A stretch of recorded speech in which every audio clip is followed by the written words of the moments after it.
Hindi natuloy ang caucus ng mga senador ngayong hapon para desisyonan sana kung ipatatawag nila si Janet Lim Napoles sa pagdinig ng Blue Ribbon Committee kaugnay sa pork barrel scam. Para sa detalye, may live report si Jam Sisante. Jam?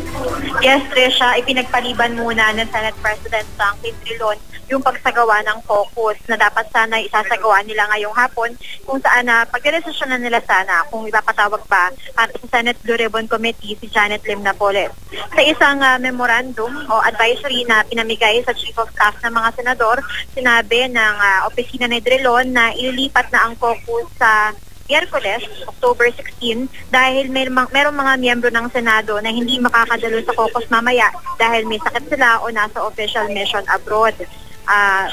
Matagal na sanang nakatakda itong caucus pero yun nga ay pinagpaliban nila dahil doon sa unavailability ng iba pang senador. Kanina nakapanayam natin si Senador Bong Revilla, isa doon sa mga inaakusahang sangkot sa pork barrel scam, at sinabi niya na kung siya ang tatanungin, gusto niyang humarap daw si Janet Lim Napoles sa pagdinig ng Senate Blue Ribbon Committee para lumabas na ang katotohanan. Matatandaan natin noong nakaraang buwan o mga ilang linggo ang nakakaraan, nagdesisyon si Senate President Franklin Drilon na sundin ang payo ng Ombudsman na wag munang ipatawag si Napoles dahil hindi raw ito yung tamang panahon para ipatawag siya dahil meron na nakabinbin na reklamong plunder sa Office of the Ombudsman. Pero sabi ng Ombudsman, sinabi rin ng Ombudsman na nakasalalay sa Senado ang huling desisyon, kaya nagdesisyon si Drilon na konsultahin yung mga miyembro ng Senado. Ayat mo ng latest mula dito sa Senado, Trisha. Jam, kailan yung susunod na hearing ng Senate Blue Ribbon Committee?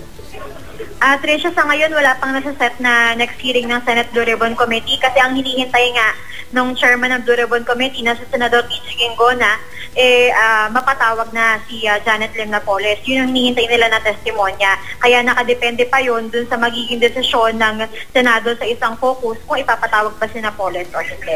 Trisha. Maraming salamat, Jam Sisante.